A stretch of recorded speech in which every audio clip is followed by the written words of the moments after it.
Ya está completo. Sí, sí cambia. No, no cambia. Ya, listo. Bueno, buenos días a todos. Espero estén comenzando un excelente día. Y pues bueno, vamos a tener una charla del tema de defectos del tubo neural. Soy residente de gineco. Entonces, el tema que elegí para mi tesis es un tema relacionado con ginecología. Como tenemos a público que no necesariamente es ginecólogo, tenemos público que es médico interno de pregrado, de salud pública, etcétera. Entonces vamos a tratar de hacer esta charla muy amena, explicarla muy sencillo, muy fácil para que todos lo puedan entender, no les queden dudas y que se lleven conocimiento para el resto de su vida.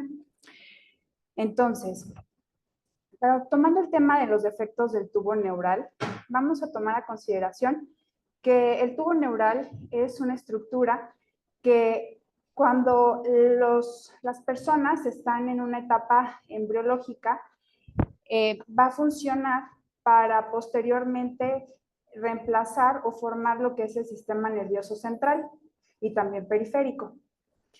El detalle estriba en que este tubo neural no se forma, no se cierra como debe de ser, de una forma adecuada, queda abierto y entonces da paso a que exista un defecto anatómico en los recién nacidos. Algunos defectos son compatibles con la vida, el 70%, y el 30% mueren durante el primer año, no tienen la fortuna de continuar. Esto es muy importante porque el 70% que sí vive tiene discapacidades a diferentes grados, dependiendo del tipo de defecto del tubo neural que sea, porque como vamos a ver más adelante, existe una subdivisión o clasificación de los defectos del tubo neural. Entonces, mi tesis básicamente, ¿qué es lo que quise abarcar o qué me interesó? Como aquí en el hospital estamos atendiendo a pacientes bastantes con malformaciones congénitas de diferente índole, de diferente zona del organismo, no tenemos un registro estricto donde nosotros podamos decir, ok, bueno, de defecto del tubo neural tienes tanto porcentaje en tu prevalencia de pacientes, entonces eso significa que tienes mucha consulta, tienes mucha demanda y entonces vas a necesitar más insumos, más recursos, etcétera. No tenemos esa cifra. Y es importante empezar por conocer esa cifra, que en este caso es la prevalencia, para posteriormente poder implementar medidas a seguir, dependiendo del resultado. En este caso, yo les voy a presentar una especie de plugin o un protocolo, donde faltaría únicamente el resultado y la discusión. Sin embargo, el resto, que es marco teórico, los voy a situar en todo lo relacionado con los defectos del tubo neural. Bueno, un epígrafe, espero que les agrade, somos aire, no somos tierra. Yo lo tomé a consideración como que en todos los sentidos debemos de fluir, en todos los ámbitos también debemos de fluir, es parte del ser humano. Dedicatoria, bueno, soy católica, le dedico todo simplemente a Dios. Y el título, prevalencia de defectos del tubo neural. Aquí está presente mi coordinadora, la doctora y médico materno fetal, la doctora Elisa Calderón Estrada, que hizo el favor de acompañarme el día de hoy. Tenemos el gusto de recibirla. Y pues yo, para los que no me conocen, soy la doctora Glenda Ramos Ochoa. Bueno, vamos a empezar por lo básico. Siempre en todos los temas tenemos abreviaturas, siglas, acrónimos, los cuales nos hacen más simple todo lo que es la conversación, esta charla, porque puedo abreviar y ya no es tan tediosa y pongo un poco menos de letras más adelante. Las que yo consideré que son muy importantes para este tema es el acrónimo o siglas de defectos del tubo neural, Organización Mundial de la Salud, Consejo Nacional para las Personas con Discapacidad, Sistema de Vigilancia Nacional Epidemiológica, para los defectos del tubo neural y para los defectos craneofaciales. Y no puede faltar también la enzima tetridofolato reductasa, que es responsable en un buen porcentaje de pacientes, y más aquí en Michoacán, que se ha investigado que se tiene una mutación en esta enzima, lo que contribuye a aumentar el número de casos de defectos del tubo neural en estos pacientes. Y no puede faltar las palabras clave que vamos a elegir, o las keywords. En este caso, para mí, importantes son 3. una persona que es una mujer embarazada, ácido fólico y los defectos del tubo neural propiamente. Pues bueno, vamos a recordar y agradecer a las personas que conforman la dirección de este hospital, porque en este hospital es donde se lleva a cabo la investigación y es donde se nos permite en las aulas de este hospital, Hospital de la Mujer, poder investigar los casos de los pacientes que llegan a nuestras manos y que ponen la confianza en nosotros. Entonces, pues nuestra directora, la doctora Cardoso, nuestro jefe de enseñanza, la doctora Alfaro, nuestro jefe de servicio, el doctor Cano, nuestra profesora titular de ginecología, la doctora Calderón, y nuestra profesora titular, nuestro profesor adjunto, perdón, la doctora Santillán. Bueno, y también tenemos que recordar que existe una persona que nos apoya en este hospital con la asesoría metodológica, la doctora en salud pública, Alma Carranza. En este momento no se encuentra presente, pero pues la mayoría de residentes de este hospital le agradece por su colaboración en todos nuestros trabajos. Bueno, ya manejamos los acrónimos, las siglas, ahora vamos a hablar un poco respecto a lo del glosario, los conceptos, qué significan para las personas que no estemos tan familiarizadas con estos términos, para que lo podamos comprender de una forma más sencilla. Dentro de los defectos del tubo neural, tenemos por orden alfabético anencefalia. ¿Qué es la anencefalia? Es la ausencia del tejido cerebral, que puede ser que también esté ausente la bóveda craneal que lo recubre o inclusive la piel. Y este defecto puede ser parcial o puede ser total a nivel cerebral y puede tener diferentes localizaciones dentro de la bóveda craneal y se subdivide también. Ahora, encefalocele. El encefalocele propiamente es cuando encontramos un defecto en la bóveda craneal que permite la protrusión del tejido cerebral. Y puede ser que este esté acompañado de líquido o de tejido propiamente. Ahora, la espina bífida. ¿Qué es la espina bífida? Es una malformación congénita que la vamos a encontrar a nivel propiamente de la columna vertebral. En este caso tenemos dos opciones que son de las más frecuentes. Que esté este defecto acompañado solo de líquido cefalorraquídeo y que podamos decir que tenemos un meningocele, o que digamos que además del líquido cefalorraquídeo está acompañado también de tejido nervioso, en este caso médula espinal propiamente dicho, y estamos hablando de un mielomeningocele, que desafortunadamente se ha observado una mayor prevalencia de mielomeningocele, y dada la gravedad también se encuentra una mayor cantidad de discapacidad a futuro o capacidades diferentes de los recién nacidos que sobreviven más allá de un año. Y pues bueno, ¿qué es prevalencia? La prevalencia es tomar a consideración el número de casos que existen sin detenerse a dividir o separar o excluir los casos antiguos de los nuevos. Únicamente se va a seleccionar un periodo de tiempo y en ese periodo de tiempo los casos que sean existentes se van a tomar a consideración y se van a cuantificar. ¿Qué sucede con este glosario? Yo sé que ya lo notaron, que existe entre paréntesis un CIE 10 y ahora números más adelante. ¿Qué significa? Tenemos una clasificación de las comorbilidades. En este hospital lo manejamos así. Si entran ustedes a la topo, ven que ginecología y también pediatría manejan las comorbilidades por CIE 10, inclusive otras especialidades más. En este caso, yo coloqué el CIE 10 que correspondía a estas patologías. Y de este glosario, ¿qué me falta? Me falta la definición de ácido fólico. Durante la conversación les comentaré en ocasiones ácido fólico, en ocasiones vitamina B9, ya que es lo mismo. ¿Y qué es? Es una vitamina hidrosoluble. Bueno, dentro de la espina bífida, que ya les comenté que es el defecto que se encuentra en la médula espinal, y que lo dividimos en meningocele y mielomeningocele, no nos quedamos hasta ahí. Existe otra clasificación aparte. Claro, no es tan frecuente, son más raras y algunas son más graves. Dentro de esta clasificación de otras espinas bífidas tenemos hidromeningocele, que es cuando además, aparte de la protrusión, vamos a estar encontrando líquido, hidrops, en estos pacientes.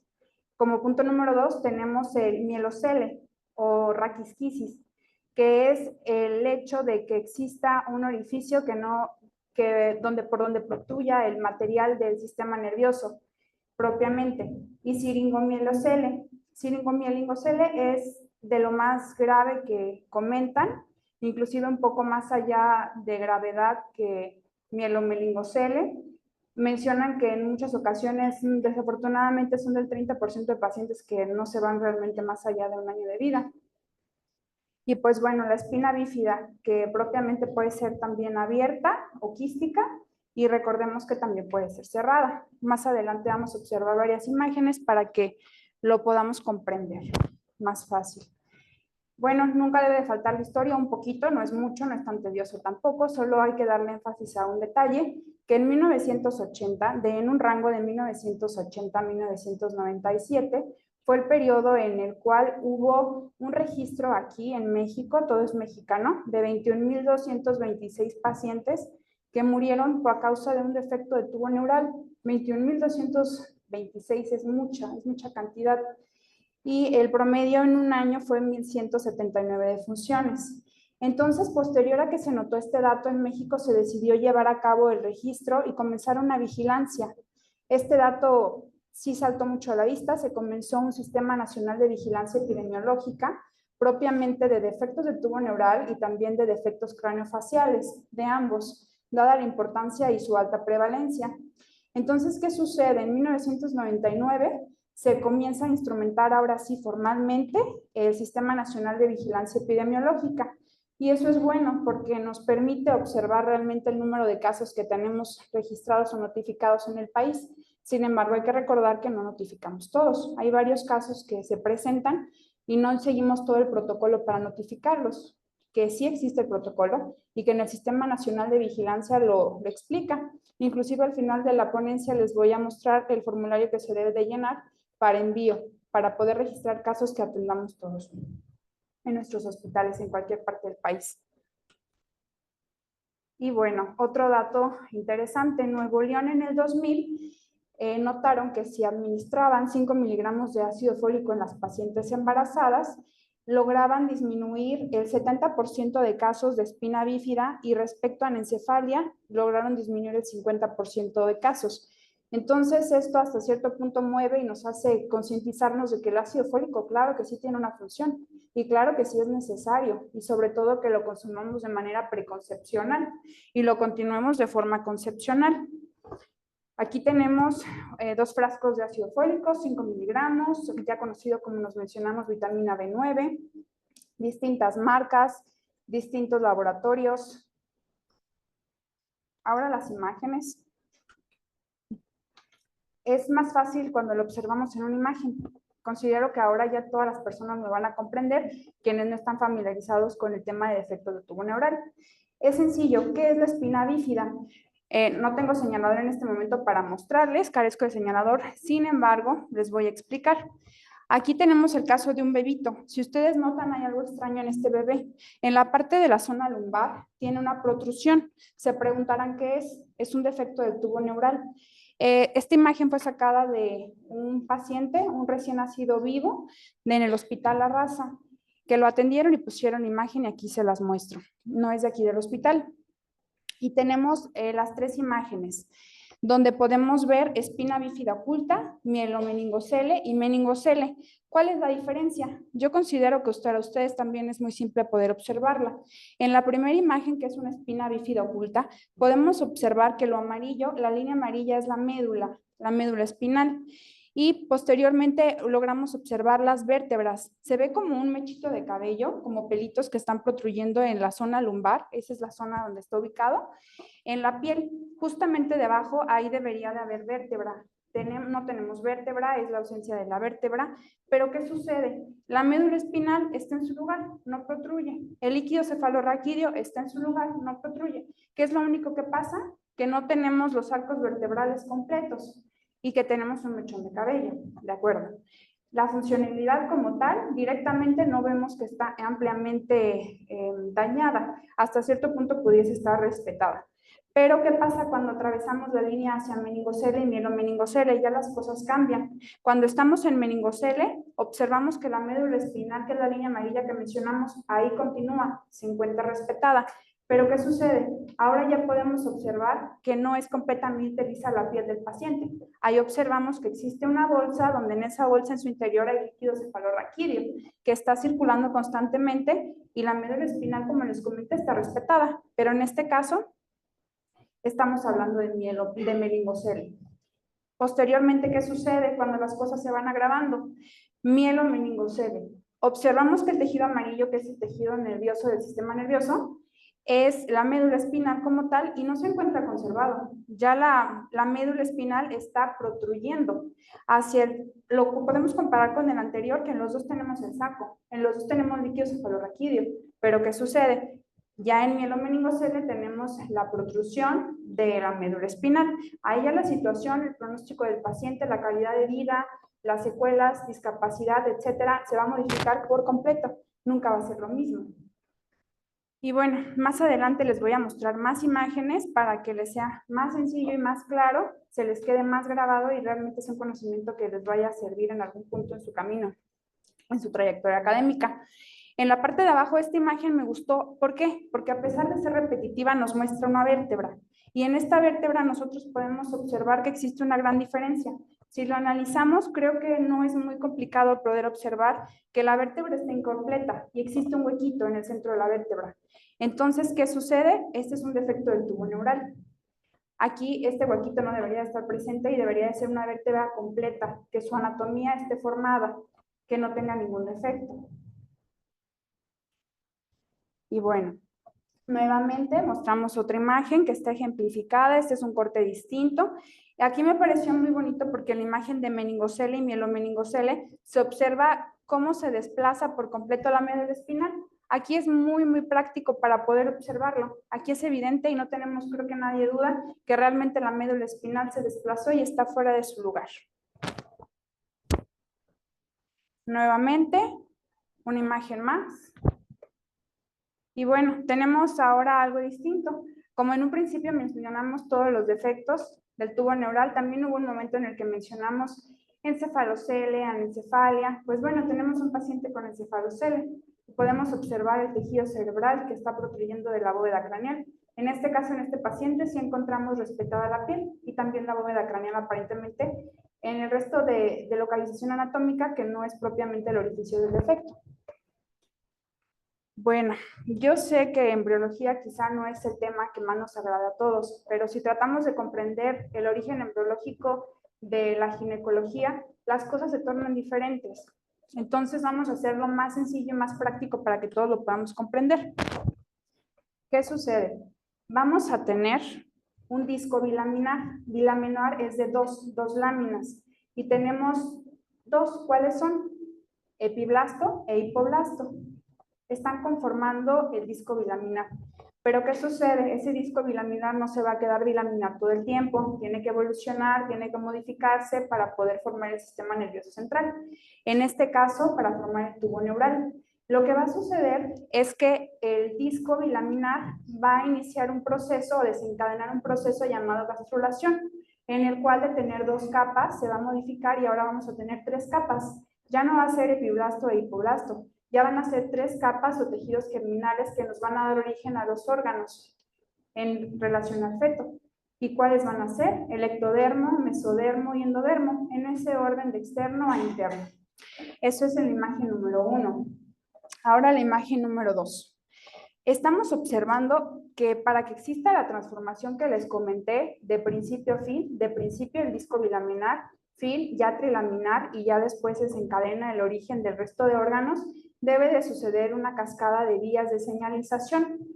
Suena complicado, pero realmente no lo es. Sí son demasiados pasos, sí, y si ustedes van a la literatura es una cascada muy extensa, son muchas vías, enzimas, coenzimas, receptores, ligando, etcétera, pero en este momento no vamos a perdernos en tanto para seguir el resto de la conversación o de esta charla. Existe un nodo primitivo. Ese nodo primitivo no es estático, desencadena vías de señalización. En algún punto quizá han escuchado WNT, es una vía de señalización. El nodo primitivo la activa y comienza toda la cascada de señales para que el proceso se desencadene. ¿Y qué va a suceder? Ustedes lo notan que todas las imágenes tienen un número. del 1 al 6. En la imagen número 1 vamos a notar que está lisa en la parte frontal, pero ¿qué sucede en la imagen número 2? Comenzamos a tener una línea. Esa línea es un surco neural, y tiene una función previamente, porque recordamos que al final se va a formar un tubo neural. Un tubo es circular y tiene un orificio en el centro, no se colapsa. Pues bueno, vamos a seguir avanzando. Creo que es más sencillo si en la imagen número 3 imaginamos que estamos haciendo un corte hacia coronal y que nosotros queremos ver digamos que esta imagen, de qué está conformada en el centro, o de qué estaría rellena en teoría, entre comillas, coloquialmente hablando. Entonces vamos a ir avanzando en la imagen número 4, la imagen número 5, pero ¿qué pasa en la imagen número 6? El surco se ve un poco más profunda que en el resto, el orificio se ve un poco más amplio. Pero si ustedes observan en la parte inferior, se observan líneas como si fueran dos hileras, una que es azul aqua y abajo una amarilla. Pero ¿qué pasa? No son dos. La sorpresa radica en que es para hacerse 3 líneas, que ese es el disco trigeminal que se les comentó, ectodermo, mesodermo, endodermo. Entonces, ¿qué pasa? Este proceso es activo, está en movimiento continuo, no frena y es una replicación o migración de células continua. Eso es bueno, porque el sistema sigue avanzando y el tubo neural se sigue consolidando. Vamos a observar en la imagen número 7 que comienza a crearse más células en el centro. En la imagen número 8 vamos a observar más células todavía. Pero ¿qué pasa en la imagen número 9? Ahora ya apareció el mesodermo también, que es la naranja que está en medio.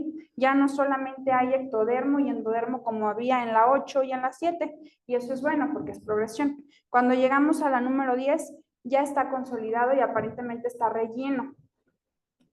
¿Y ahora qué sucede? Esto no se queda así. Nosotros lo observamos aquí como haciendo un corte, pero la realidad es que no se hace un corte. Este corte está ejemplificado para entender qué sucede en el interior, pero realmente la imagen siempre se mantuvo así. Entonces, ¿qué va a suceder en la parte frontal? Nosotros ya habíamos visto que estaba un surco al principio, el surco neural. Ese surco neural tiene que seguir avanzando. ¿Y qué va a pasar? Recuerdan que teníamos un nodo primitivo de señalización. Ahora se convirtió en una notocorda y la notocorda se va a activar y va a comenzar a crear más señales y este proceso va a seguir avanzando. ¿Y cómo va a avanzar? Va a avanzar en el sentido que vamos a ver una placa neural. Si observan en el centro, se ve un óvalo azul rey. Ese óvalo azul rey no se queda estático, continúa avanzando. ¿Y cómo va a avanzar o cómo lo vamos a lograr visualizar en esta imagen? Con que se va a ensanchar, se va a elongar y posteriormente va a terminar siendo lo que es en el número 13. Es como si con plastilina lo extendiéramos, cada vez se va a extender más, porque al final esto va a terminar cerrándose y va uniéndose para formar un tubo. Literalmente va a pasar esto, que avanza la situación y ahora nosotros observamos que están las capas en el interior, pero este tubo se tiene que plegar, no se puede quedar abierto. Observamos que el azul aqua comienza a protruir, trata como de abrazar lo que es la capa naranja y la capa azul rey.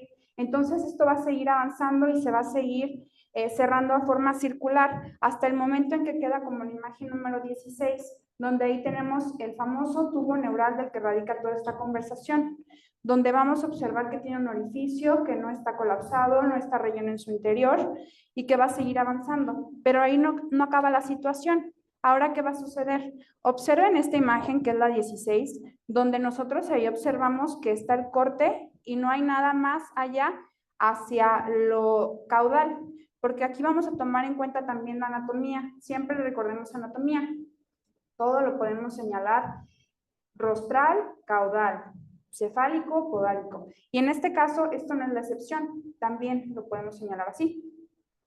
En la parte naranja estamos viendo de la naranja hacia abajo lo que es podálico o caudal y de lo azul hacia arriba lo que es cefálico o rostral. Entonces la parte podálica que está de abajo va a seguir cerrándose. Eso es interesante. Y no solo la de abajo. Es como si nosotros tuviéramos una señalización que en el centro del tubo neural nosotros desencadenáramos un proceso en el cual se cierra el tubo neural, pero no se cierra como parejito todo al mismo tiempo, no. La vía de señalización se programa para que del centro del tubo neural sea como una especie de cremallera que embona hacia arriba y hacia abajo simultáneamente. Entonces, se va a cerrar simultáneamente hacia arriba y hacia abajo. Y podemos observar en la imagen 17 que se sigue cerrando el tubo neural. Pero en la 18, ¿qué sucede? Yo sé que si lo observan van a notar algo que es un poco extraño. Van a decir, oye Glenda, pero ¿por qué arriba está abierto y abajo está cerrado? Porque si ustedes lo notan, claro que sí, el neuroporo, que ahora se llama neuroporo, el superior es el anterior, está abierto. Se observa un orificio azul rey en el centro, eso no está cerrado. Y se supone que dijimos que tiene que estar cerrado, ¿no? Y en la parte de abajo está cerrada. ¿Qué va a pasar? ¿A los cuántos días empieza a cerrar esto? 25 y el día 28, cuando se cierra el neuroporo, el anterior y el posterior, o el cefálico y el podálico. Y bueno, vemos que la imagen se comienza a lateralizar o a acomodarse de una forma como oblicua y se observa un saquito, es el saco vitelino primitivo, el saquito naranja que tenemos en la parte ventral. Bueno, aquí en la imagen número 20 ya estamos observando claramente que protruye el saco vitelino primitivo. Observamos también la imagen, la segmentación que va teniendo, va tomando una forma diferente, se va encurvando, tiene la flexura cefálica. Y en esta otra imagen, en la número 22, vamos a poder observar que se desarrollan más tejidos. Ya se comienza a desarrollar todo lo primitivo de corazón, de intestino, etcétera. Bueno, avancemos un poco más. ¿Qué sucede después de que pasa todo este proceso? Ya que pasó todo este proceso, vamos a comenzar a ver que, como todos conocemos, el sistema nervioso central es, digamos que, sí es maravilloso hasta cierto punto, como todo el resto de sistemas, todos tienen lo suyo, claro que sí. En este caso, como yo les voy a hablar del sistema nervioso, pues yo tengo que hacer también mi trabajo y comentarles respecto a lo mío. Aquí vemos dos flexuras, lo estamos viendo en un corte diferente. En la primera imagen vemos dos flexuras cefálicas y cervical. Y aparte vemos las estructuras. Vemos en orden prosencéfalo, mesencéfalo, romboencéfalo y finalmente la médula espinal. Existen varios diagramas en los cuales se divide y te dividen, por ejemplo, prosencéfalo, ¿qué te da lugar? Y es muy extenso. Ahora lo que me interesa a mí que conozcan y que aterricen es que a raíz del tubo neural, a la par continúa esta diferenciación. ¿Y qué es lo que le sigue?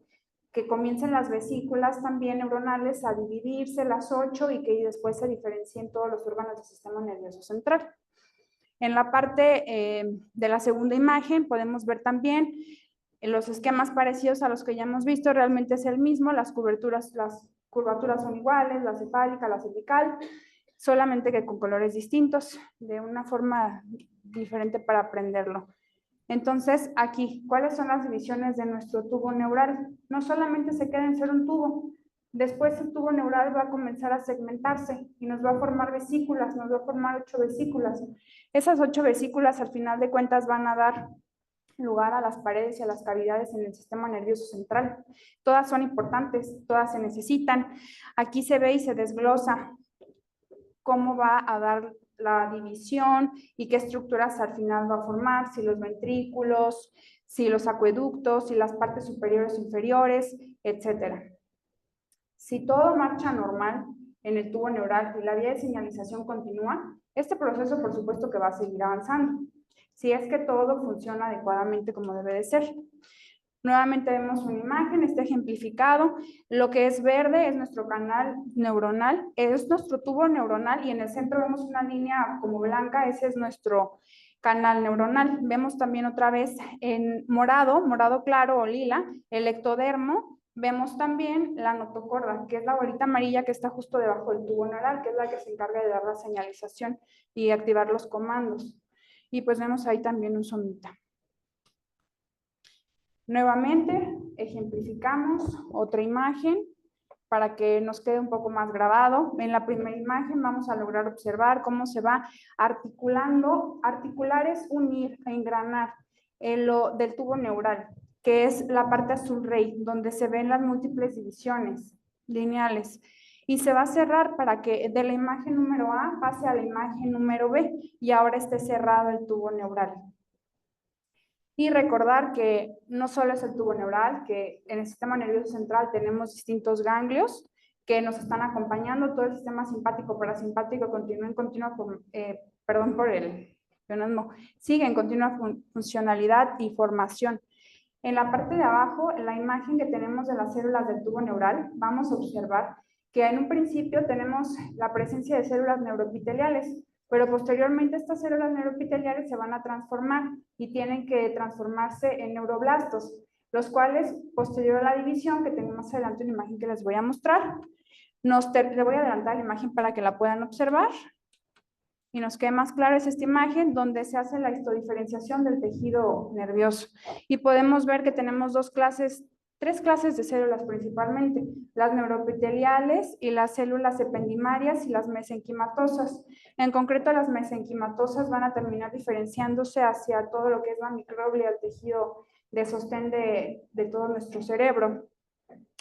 Y las neuroepiteliales van a terminar en formar lo que son los astrocitos y los neuroblastos, ya sea primero monopolar y ya posteriormente se complementa y se transforma a bipolar.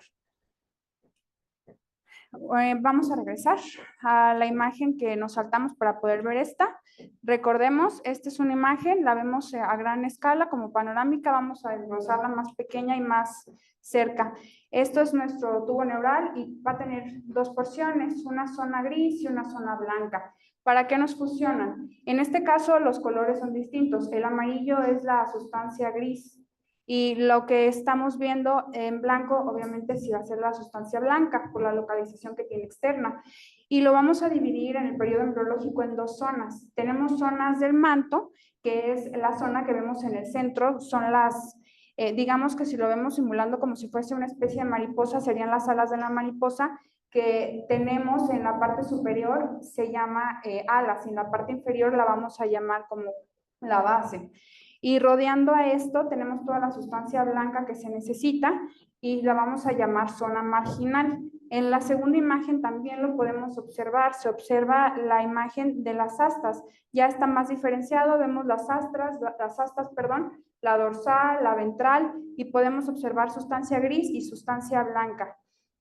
En la parte de arriba podemos ver también nuevamente la ejemplificación de estas áreas y recordar pues las zonas de división, la intermedia y la marginal, etcétera. Nuevamente aquí podemos observar, es nuevamente el mismo esquema ejemplificado para que lo podamos discernir. Todos somos de diferente forma de aprendizaje, a algunos les quedan más claras algunas imágenes que otras. Esto con la finalidad de apoyarnos y aprender. En la imagen número 3, que es la que está lateralizada hacia su derecha, podemos observar ya las conexiones, donde están formadas las raíces, las dorsales, las ventrales, donde ya están hechas las conexiones, para posteriormente dar los impulsos que van a estar marchando a través de lo que es la médula. Y tenemos lo que recordamos todo nuestro esquema desde la piel, músculo, nuestros receptores que deben de estar presentes y cómo viajan las señalizaciones. Ya otro tema sería cómo actúan los relevos en cerebro, demás. Nuevamente recordemos la mielinización. No solamente es la formación del tubo neural, no se queda como tal, a secas, también tiene que tener una mielinización. Recordemos que hay tejido que es mielinizado y amielinizado, y recordemos que en este tejido tenemos células de Schwann, los nódulos de Ranvier, que están dividiendo el tejido y que nos ayudan para las conexiones agilizarlas, y recordemos todas las vías que existen, alfa, gamma, etc. Y bueno, esta imagen ya la observamos, esto es nuevamente más de lo mismo, y considero que ya con esto ya habremos comprendido un poco más de embriología respecto al tubo neural. Vamos a quedarnos con algunos conceptos embriológicos que considero que son importantes solo para recordar. Las tres capas, ectodermo, mesodermo y endodermo, nos van a dar origen a los tejidos del organismo. Recordemos que el ectodermo nos da origen al sistema nervioso y también nos da origen a lo que es la epidermis. Recordemos que el mesodermo nos va a dar origen a todo el sistema musculoesquelético, a la par del sistema urogenital, a la pleura y a todo el tejido parietal. Y por última instancia, pero no menos importante, el endodermo nos va a dar origen al sistema gastrointestinal y a toda nuestra vía respiratoria.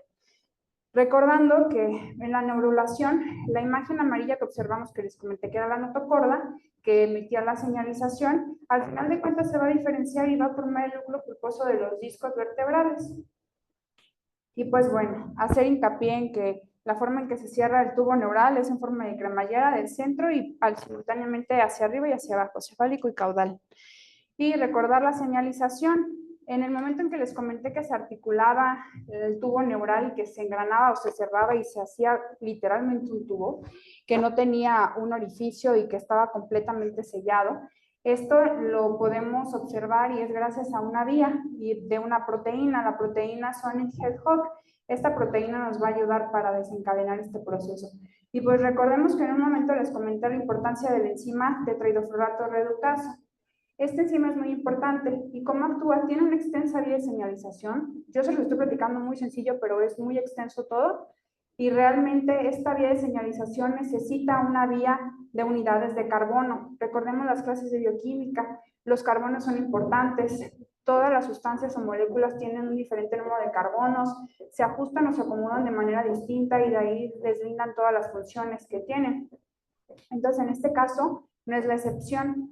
No solamente se queda en un tubo neural y que se cierra el tubo y lo que les platiqué de una forma muy simple, no. Hay muchas vías. Dentro de las principales tenemos que recordar que esta enzima tiene que estar funcionando. No tiene que estar mutada, tiene que tener una función correcta. Y los carbones tienen que estar funcionando para al final darnos paso a la creación de purinas, adenosilmetionina y los timidilatos. Y esta vía va a seguir funcionando normal. Y recordemos que al principio les comenté que si habíamos escuchado en algún punto la vía de señalización WNT, nos ayuda a progresar todo este proceso a través de una proteína remodeladora del hueso. Y bueno, también tenemos otra clasificación de los defectos del tubo neural. Depende del periodo embriológico en el cual se vayan a cerrar. Tenemos seis divisiones distintas. Si el defecto está propiamente en el plegamiento y en el cierre de los neuroporos, y ahí nos va a dar origen específicamente a encefalocele, mielomeningocele o anencefalia.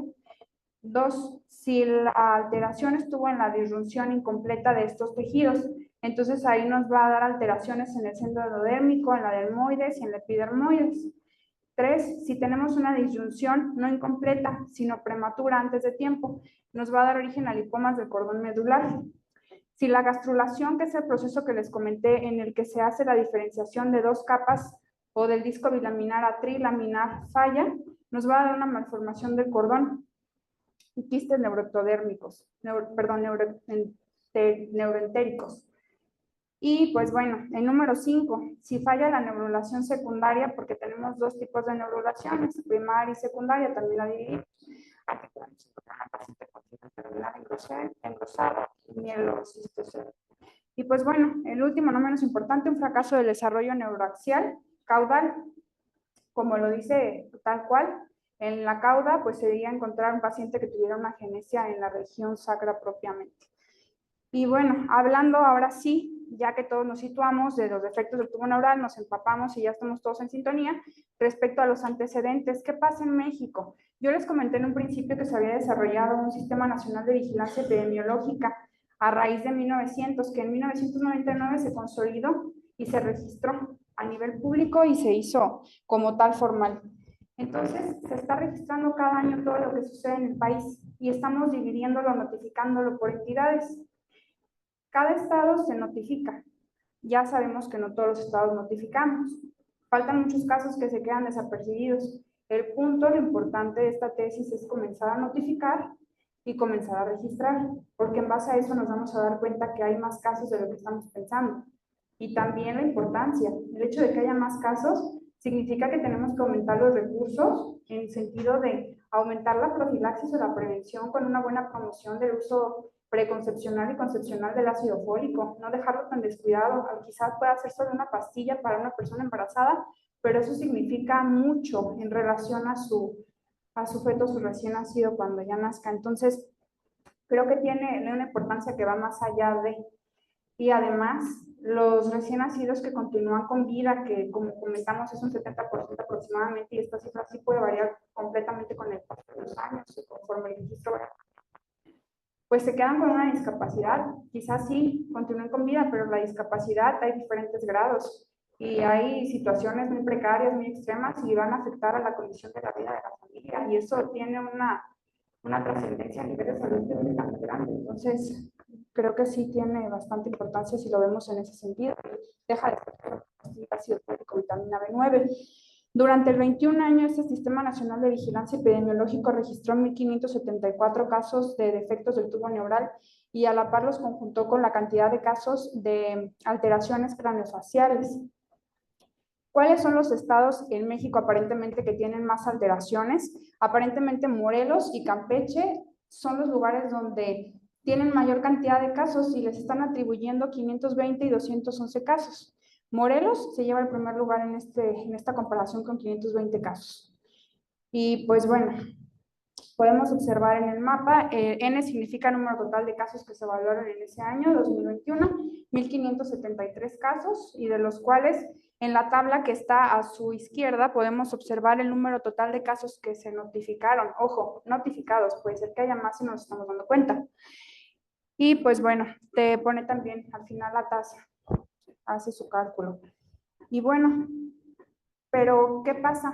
No tenemos que analizar. Realmente sí son esos casos, de acuerdo, está bien, pero esos casos provienen del sector público, del sector privado. ¿De dónde los están notificando? ¿A dónde están llegando estos pacientes con este defecto y esta malformación congénita? Están llegando principalmente en el estudio que se hizo en el 2021, en esa población, la que se evaluó. Aparentemente la mayor cantidad de pacientes se llevaba el número ganando Secretaría de Salud. Qué interesante, nosotros también somos Secretaría de Salud. Se llevaba 16 casos, que correspondían al 47%. Y en segundo lugar, pues salimos con 14%. Y lo vemos en la gráfica de pastel. El verde 47% corresponde a Secretaría de Salud.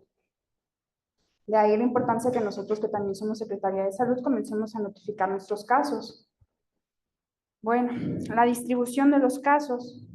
Entonces, está bien, tenemos esos casos de defectos del tubo neural, pero realmente, ¿cuál será el más frecuente? ¿Cuál estamos notificando más? De los 1.282 casos, estamos observando que estamos notificando más casos de mielomeningocele. Y como observamos en la descripción anterior, el mielomeningocele se afecta más que la espina bífida como tal, oculta o quística, o que también el meningocele. ¿Por qué? Porque ya tenemos la médula espinal protrudiendo también, hay más alteraciones, hay compresión de terminaciones nerviosas y cambia el funcionamiento del cuerpo completamente. Entonces digo que es afortunado que existan más casos de mielomeningocele que del resto, aunque pues cabe destacar que ninguno quisiéramos que tuviera ningún paciente, ¿verdad? Y ponen a un lado la incidencia por cada 100.000 recién nacidos vivos. Pues bueno, ahora, la atención prenatal de estos pacientes. ¿Las mamás embarazadas están consumiendo ácido fólico o no lo están haciendo? Y si lo están haciendo, ¿a partir de qué punto? ¿Antes de embarazarse, los 3 meses antes? ¿O lo están haciendo propiamente ya en el primer trimestre? ¿O en el segundo o en el tercero? Las pacientes, la mayoría, según este estudio, la está consumiendo ya en el primer trimestre. 941 pacientes, que se lleva la mayor cantidad de pacientes, lo consumen en el primer trimestre. Y pues bueno, solamente 7.2% de un 100% le está consumiendo previamente, preconcepcional. Es muy triste porque es muy poco el porcentaje que realmente sí toma conciencia del uso del ácido fólico. Los factores de riesgo que tenemos. Tenemos varios factores de riesgo para los defectos del tubo neural. Son muy variados, inclusive desde la genética, desde la etnia, la situación geográfica en la cual se encuentran estas pacientes. Su estado socioeconómico también influye mucho porque eso altera o cambia completamente la educación de la paciente en todos los sentidos, inclusive toda la promoción de la salud cambia y la conciencia también, aunque parezca que no. El estado nutricional es muy importante. Los antecedentes familiares siempre importan en todas las comorbilidades. Si se tiene antecedente familiar de alguna comorbilidad, eso se debe tomar a consideración porque no sería nada raro que se volviera a repetir nuevamente un caso en línea sanguínea. Las condiciones de la mamá, sí, se supone que las mamás debemos de promocionar como médicos que sean lo más parecidos a los sanas si es posible, que se cuiden, que lleven una buena alimentación, que lleven buenos cuidados en todos los sentidos. Está albergando un bebé, dependiendo de ella, de qué tanto se cuide, así su bebé va a tener condiciones óptimas o subóptimas para todo el desarrollo en el vientre. El bebé sería al final como un pequeño reflejo de lo que es la mamá o de los cuidados que tiene, aunque también cabe destacar que hay comorbilidades genéticas que no se pueden controlar, ahí se va de nuestras manos. Y pues bueno, la exposición a teratógenos. Menciona la importancia de la exposición a teratógenos no solo a la mamá, también a papá. Y no solo teratógenos como tal, como podemos imaginar fármacos, se nos podrían venir a la mente, no sé, metotrexato, etcétera, antineoplásicos. Hay más allá, porque las pacientes no solo es lo que consumen vía oral, las pacientes también tienen acceso o contacto con sustancias que se absorben de forma transdérmica, de forma inhalada, plaguicidas, repelentes, etcétera. Y eso también tenemos que tomarlo en consideración. Y más adelante se va a observar que no solo en la mamá, también en el papá, en este caso. Y las adicciones. ¿Las mamás realmente consumen alguna sustancia? ¿Todas son sanas? La realidad es que hemos visto que de las pacientes que se abordan, es una realidad. El tabaco existe, la adicción al tabaco, al alcohol también existe, a diversas drogas. Eso es muy complicado que se vaya a terminar. Y lo lamentable en este caso es con las pacientes que tienen una alteración o predisposición para alteraciones en el cierre del tubo neural de una forma correcta. El hecho de que ellas tengan consumo de tabaquismo o de alcoholismo sí influye desafortunadamente en el desarrollo de este tubo neural. Y aquí en este caso exponen el porcentaje de pacientes. En el primer caso, en la gráfica circular superior, podemos observar lo que es respecto a la mamá y en inferior al papá. ¿Qué tipo de adicciones se han encontrado más en los progenitores de estos recién nacidos o de estos fetos? Se encuentra principalmente en las mujeres el tabaco, en un 6.5%, y en los varones estamos encontrando el alcoholismo, en un 32%. Fuera de ahí también están otras sustancias como los inhalables, inyectables, etc. Y pues bueno, esto no se queda ahí como tal. Yo les comenté que también teníamos exposición a plaguicidas y en Michoacán tenemos varios lugares donde son zonas verdes, donde se necesita la fumigación, etcétera. Entonces, las pacientes, seamos realistas, que estamos atendiendo en los hospitales, ya sea en lo público o en lo privado, son pacientes, la mayoría de condiciones con recursos un poco distintos, con recursos que quizá su calidad de vida la modifican, y son las pacientes que nosotros tenemos que aterrizar y reaccionar y decir, las pacientes que estoy viendo realmente están sometidas ante muchos estímulos, están sometidas a varios riesgos, que tenemos que ampliar nuestra mentalidad y nuestro panorama para tratar de vislumbrar hasta dónde puede llegar el hecho de que ella viva en un lugar donde tenga contacto con plaguicidas, con tóxicos, aunque tenga consumo de medicamentos. También hay que investigar las comorbilidades de la paciente, porque puede ser que haya pacientes que consuman metotrexato o pacientes reumatológicas que consuman otros fármacos que per se ya están predispuestas para una presencia de un defecto del tubo neural, o los anticonvulsivos también son frecuentes. Y ahora, ¿en qué se da más? ¿En los recién nacidos o los fetos femeninos o masculinos? Entonces, esa es una buena pregunta. Según esto, pues en femeninos. Según 2021, la detección del sexo de los recién nacidos y de los fetos en femenino. Y no solamente en un específico tipo de defecto de tubo neural. Como observamos las líneas, lo estamos dividiendo en 4, en 5, realmente. Anencefalia, encefalocele, mielomeningocele y otras espinas bífidas. Y en todos, si lo notamos, curiosamente predominan las niñas.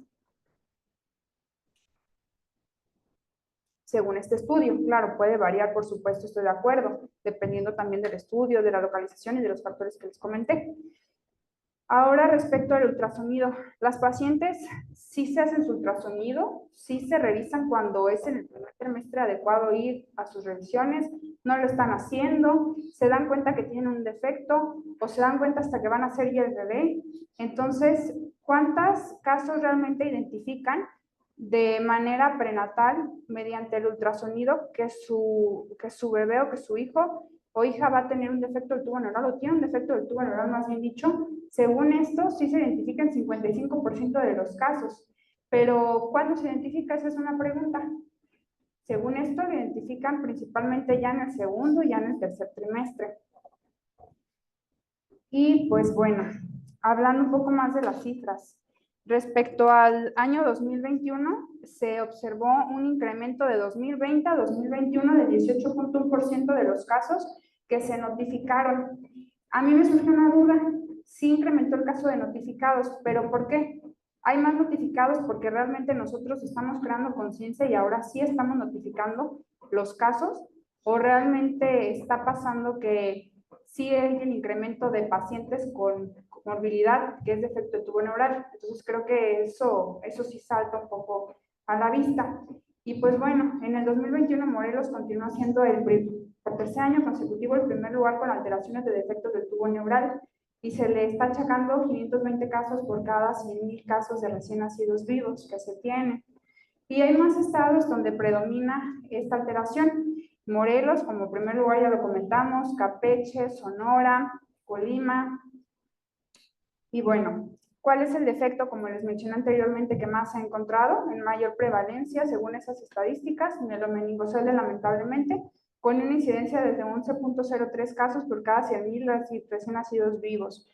Y seguido, lamentablemente, por anencefalia, en un 7.4 casos por cada 100,000 recién nacidos vivos. Nuevamente aquí les comento, el mielomeningocele es el defecto que se observó en este estudio más frecuentemente, según esto en 2021, según SINAVE, y pues en 67% de estos recién nacidos la mamá no consumía el ácido fólico y lo comenzó a utilizar ya después del primer trimestre, no lo hizo de forma preconcepcional como es lo ideal realizarlo. Y nos podemos preguntar, ¿los defectos del tubo neural realmente están relacionados con alguna infección o no se relacionan? Yo creo que aquí me estaría quedando muy corta si yo les digo que no, si les digo que sí. Honestamente sí, este es solamente un estudio y según este tipo de pacientes, que en las condiciones de estos pacientes, aparentemente no, en un 68% no está relacionada a las infecciones. Y de la infección que mencionan que está más relacionada es infección de vías urinarias. Pero nosotros, como hemos visto, en los que han estado en tococirugía, los que han estado tratando a pacientes ginecológicas, pues las infecciones de vías urinarias son muy frecuentes por anatomía, por condiciones socioeconómicas, por ciertos hábitos que tenemos las mujeres. Entonces, ahí está también en duda de valorar el origen, si realmente la IVA está directamente relacionado o sería un segundo factor acompañante nada más. ¿Y a qué edad tienen los papás que tienen bebés con defectos del tubo neural? Pues según esto, de 44% de todos los pacientes los vamos a estar encontrando en los 20 a 29 años. Son papás realmente muy jóvenes, entre comillas jóvenes. No tanto, pero más o menos. Entonces, 44% podemos tomarlo así, a comparación de las pacientes jóvenes que vemos aquí ya de 12 años que nos llegan, 12 años, 13 años, 14, ahí sí, eso ya es un poco más extremo y es la realidad que estamos viviendo todo el tiempo. Y pues bueno, en el protocolo que les comenté, ¿cuál es mi pregunta de investigación? ¿Cuál es la prevalencia de defectos del tubo neural aquí, en el Hospital de la Mujer, donde no hemos investigado previamente cuál es la prevalencia que tenemos? Y cuando estamos en la consulta de medicina materno-fetal o embarazo de alto riesgo, logramos observar que refieren pacientes y nos llegan pacientes a la consulta que nos toca estar viendo con la doctora. Y sí hay alteraciones en el defecto del tubo neural, no es algo extraño, sí llegan. Entonces, es una buena pregunta y es una buena propuesta comenzar a medir el número de casos que realmente tenemos aquí en el hospital para darnos cuenta si tenemos muchos casos o no. Planteamiento del problema. Los defectos del tubo neural están ocupando el segundo lugar de todas las malformaciones congénitas de los recién nacidos. La OMS y la OPS, Organización Panamericana de la Salud, dan dos datos. OMS dice en el 2012 que tiene un total de 270,000 casos de defunciones y que esas defunciones las atribuyen a anomalías congénitas. Y las anomalías congénitas presentan la defunción en los primeros 28 días, estos 270,000 casos. Y la OPS dice un dato más reciente, que nos podrá servir incluso un poco más, en 2020. En 2020, 8 millones de recién nacidos vivos están falleciendo cada año. Y todo esto ocasionado por defectos congénitos graves. Y los que no fallecen se quedan con discapacidad y secuelas graves que afectan propiamente a la persona y a la familia que le rodea. Entonces, 3 millones de estos pacientitos que son recién nacidos van a fallecer antes de cumplir sus 5 años de vida. Y en Latinoamérica estamos hablando que los defectos del tubo neural, 21% de las defunciones, las vemos en menores de los 5 años también. Y que 20% de estos casos los vamos a observar en los primeros 28 días de vida. Y ahora en México, ¿qué pasa? En México se evaluó del 2000 a 2020 para valorar la tasa y los registros de defunciones. Y en México aparentemente de 2000 a 2020, en 20 años, tenemos un total de 192,000 273 difusiones. Es un número grande, realmente sí. Para ser algo que realmente, si instauramos una estrategia, pudiera ser que llegara a disminuir. Tendríamos que valorarlo y comenzar a poner todos de nuestra parte. Si están en el servicio social, ustedes pueden hacer mucho recetando el medicamento, explicándolo a la paciente. Parece algo sencillo, pero hace una gran diferencia. Y pues bueno, en el 2018 se reportó la cifra más alta de defunciones que ha habido en estos años, que son 441 defunciones por cada 100.000 recién nacidos vivos. Bueno, por cuestiones de tiempo vamos a abreviar bastante lo que continúa y vamos a tomar algunos datos muy concretos. La discapacidad de estos pacientes propiamente se ve en el control de esfínteres y también a nivel vesical e intestinal por el daño hacia la médula espinal derivado del mielomeningocele. Y un dato importante, de 650 millones de personas que tienen discapacidad, le vamos a atribuir un 16% a causas relacionadas directamente con el nacimiento. Sí es un número que llama mucho la atención. Y para abreviar, algo más que les voy a comentar, importante que no se me pase.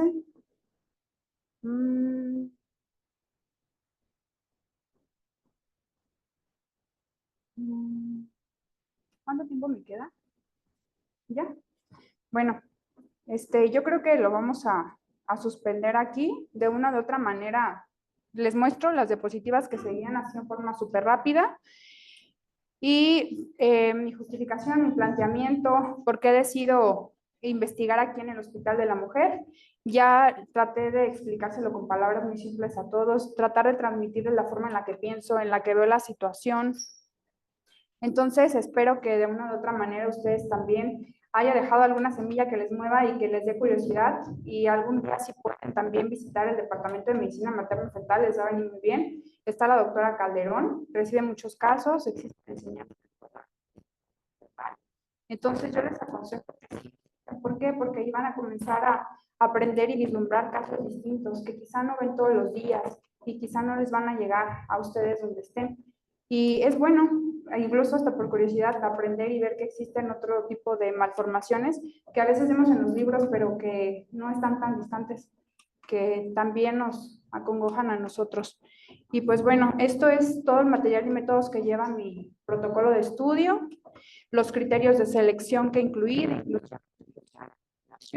la descripción del estudio, el análisis estadístico, cómo describe todas las variables que elegí, independiente, las variables de control que agregué, que es el sexo y la edad, toda mi metodología que voy a utilizar, en las fechas que lo voy a utilizar, cómo voy a llevar a cabo mi análisis estadístico y cómo les voy a presentar mi información posteriormente en la tesis que va a quedar impresa y se va a quedar en la biblioteca, y los recursos que vamos a requerir. Los materiales realmente es muy escaso, no se necesita tanto, y todas las consideraciones éticas que son muy importantes son variadas, son varias leyes, son varios códigos, son varias declaraciones.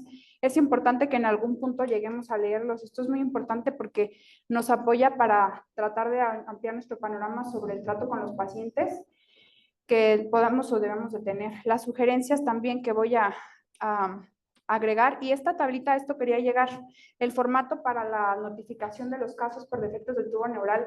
No viene mal que entren al Sistema Nacional de Vigilancia Epidemiológica, que den una checadita, en las últimas páginas vamos a encontrar los formatos, de curiosidad los pueden leer, y si en algún punto en su trayectoria académica y médica tienen casos, igual sería muy bueno que los pudieran notificar. Y pues sería todo por mi parte. No sé si alguien tenga alguna duda, comentario.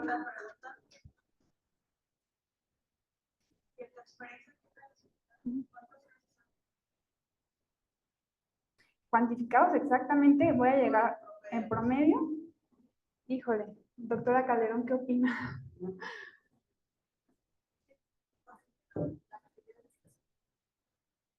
Ajá. Ajá.